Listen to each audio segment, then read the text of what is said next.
عنہ کی سوال عمری پر مشتمل ہے۔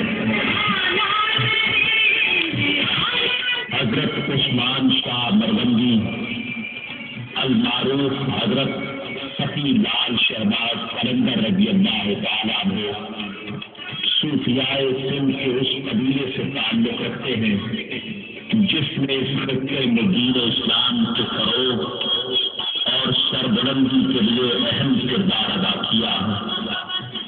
یہ آپ ہی کا فیض تھا کہ اس علاقے میں بے شمار غیر مسلموں نے اسلام قبول کیا اور کفر و ظلم کی آندھیوں سے بچ کر دین اسلام کی آغوش میں آ گئے، جہاں امن ہے، سلامتی ہے اور دنیا و آخرت دونوں کی بھلائی ہے۔ حضرت لال شہباز قلندر 13ویں صدی عیسوی کے اوائل میں ایران کے ایک قصبہ مروند میں پیدا ہوئے۔ آپ کی تاریخ ولادت رجب المرجب 538 ہجری بمطابق 1143 عیسوی بتائی جاتی ہے۔ ولادت کے وقت آپ کا نام عثمان رکھا گیا، جس کی وجہ سے آپ کو پیر عثمان شاہ مروندی بھی کہہ کر پکارا جاتا ہے، مگر آپ کا لقب شہباز قلندر اس قدر مشہور ہوا کہ لوگ آپ کو آپ کے اصل نام کے بجائے آپ کے لقب سے زیادہ جانتے ہیں۔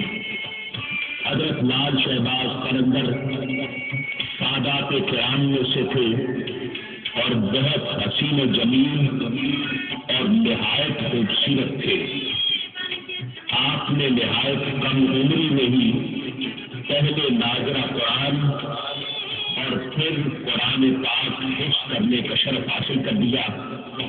ابتدائی تعلیم اپنے والدین سے حاصل کی۔ مزید تعلیم حاصل کرنے کے لیے مروند کے ایک مکتب میں داخل ہو گئے، وہاں سے بہت جلد دینی علوم سیکھے۔ حضرت لال شہباز قلندر رضی اللہ تعالیٰ عنہ کے بارے میں مشہور ہے کہ آپ نہایت کم عمری میں ہی بڑے علماء میں شمار ہونے لگے تھے۔ دوسرے اولیاء اور صوفیاء کرام کی طرح قدرت نے حضرت لال شہباز قلندر کا بھی بہت جلد ہی کڑا امتحان دیا۔ ابھی 18 برس کے تھے کہ والد محترم انتقال کر گئے اور 2 سال بعد ہی شفیق والدہ کا سایہ بھی سر سے اٹھ گیا۔ یہ کوئی معمولی صدمہ نہ تھا، بہت بڑا غم تھا کہ جس نے آپ کو اندر سے پھوڑ کر رکھ دیا، مگر پھر ایک سیدھے اور سچے مسلمان کی طرح ایک لگن لیے آپ اپنے رب عز و جل کے حضور سر نیاز جھکا دیتے ہیں۔ اس کے سوا چارہ ہی اور کیا ہے؟ رب بھی ہے جو سب کو عطا کرنے والا ہے۔ اگر درد عطا کرتا ہے تو اس کا مداوع ادا کرنے والی بھی وہی ذات پاک ہے۔ مشفق و مہرباں والدین کی محبت حضرت لال شہباز قلندر کے پاؤں کی زنجیر تھی۔ انتہائی پیار کرنے والے والدین زندگی میں انہوں نے کبھی ان کو چھوڑ کر جانے کی ہمت نہ کی، مگر جب والدین نے پردہ فرما دیا تو وہ زنجیر خود بخود ٹوٹ گئی اور حضرت لال شہباز قلندر مزید علم دین سیکھنے اور حق کی تلاش میں گھر سے نکل کھڑے ہوئے۔ آپ نے نہ جانے کتنے ملکوں کو سفر کیے اور بے شمار علماء کرام، مشائخ اعظام اور بزرگان دین سے ملاقاتیں کی اور ان سے فیض و برکات حاصل کیے۔ اس سفر پر نکلنے سے پہلے حضرت لال شہباز قلندر مروند کے عظیم روحانی بزرگ اور بے مثال عالم دین حضرت شیخ ابو اسحاق بابا ابراہیم کے مرید ہو گئے تھے۔ آپ ان کے خلیفہ بھی تھے اور انہی کی اجازت سے آپ نے سفر کا آغاز کیا تھا۔ دوران سفر حضرت لال شہباز قلندر کی ملاقات بڑے بڑے علماء کرام سے جن میں حضرت شیخ صدر الدین ملتانی رحمۃ اللہ علیہ، حضرت جلال الدین بخاری رحمۃ اللہ علیہ اور حضرت شیخ فرید الدین عطار رحمۃ اللہ علیہ، جن سے آپ نے خاص فیض و برکات حاصل کیے۔ ان بزرگوں سے ملاقات کے بعد حضرت لال شہباز قلندر عراق تشریف لے آئے اور حضرت امام موسیٰ کاظم رضی اللہ تعالیٰ عنہ کے مزار پر حاضر ہوئے۔ وہاں سے آپ کو حجاز مقدس جانے کا حکم ملا۔ آپ روانہ ہوئے اور پہلے امام اعظم ابو حنیفہ رضی اللہ تعالیٰ عنہ کے مزار پر حاضری دی۔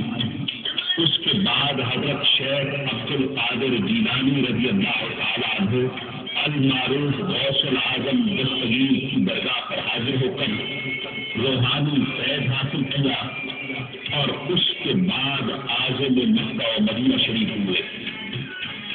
آپ نے قرآن حج بیت اللہ کی سعادت حاصل کی، پھر روضہ رسول صلی اللہ علیہ وآلہ وسلم پر بسد احترام اور ادب حاضر ہوئے اور درود و سلام کا نذرانہ پیش کیا۔ دیار رسالت میں آپ صلی اللہ علیہ وآلہ وسلم سے جب آپ واپس وطن لوٹے تو سندھ کے علاقے سیون شریف میں لوگوں نے اس مرد قلندر کا دیوانہ وار استقبال کی۔ سیون سندھ کا ایک قدیم اور تاریخی شہر ہے جو دریائے سندھ کے کنارے آباد ہے۔ یہ علاقہ آپ کو بھی بہت پسند آیا۔ ویسے بھی یہاں کے لوگ آپ سے پہلے بھی یہ درخواست کر چکے تھے کہ مستقلاً اس جگہ آباد ہو جائے، چنانچہ آپ نے اس کو اپنی مستقل قیام گاہ بنا لیا۔ آپ کی شبانہ روز کوششوں اور سازشوں سے جلد ہی اسلام کا پیغام ہر طرف پھیلنے لگا۔ آپ نے درس و مخلوق خدا کی اصلاح اور درس و تدریس کے لیے واضح تلقین کا طریقہ نہایت جانفشانی کے ساتھ انجام دیا۔ حضرت لال شہباز قلندر سیف اللسان تھے۔ آپ جو کچھ زبان مبارک سے ادا فرماتے اللہ رب العزت پورا فرما دیتا تھا۔ آپ کی زبان سے نکلی ہوئی ہر بات، ہر دعا اور ہر فرمائش اللہ رب العزت پوری فرماتا۔ آپ تصوف اور طریقت کے مشکل سے مشکل اور پیچیدہ ترین مسائل بڑی خوش اسلوبی سے بیان کر دیا کرتے تھے۔ حضرت لال شہباز قلندر مادر زاد ولی تھے۔ بچپن سے ہی آپ کی ذات سے کرامات کا ظہور ہونے لگا تھا۔ سیون میں بھی آپ سے اسلام کی حقانیت ثابت کرنے کے لیے کئی کرامات کا ظہور ہوا، جس کی وجہ سے لوگ آپ کی ذریعہ ہو گئے۔ آپ کے حسن اخلاق، شیریں بیانی اور سحر انگیز شخصیت نے لوگوں کو مسحور کر کے رکھ دیا اور وہ اپنے آباد کے مذہب کو چھوڑ کر جوق در جوق دائرہ اسلام میں داخل ہونے لگے۔ سندھ کی سرزمین پر حضرت لال شہباز قلندر کی شخصیت نے کبھی نہ ختم ہونے والے نفوذ چھوڑے۔ آپ نے جس محبت اور شفقت کے ساتھ لوگوں کو اسلام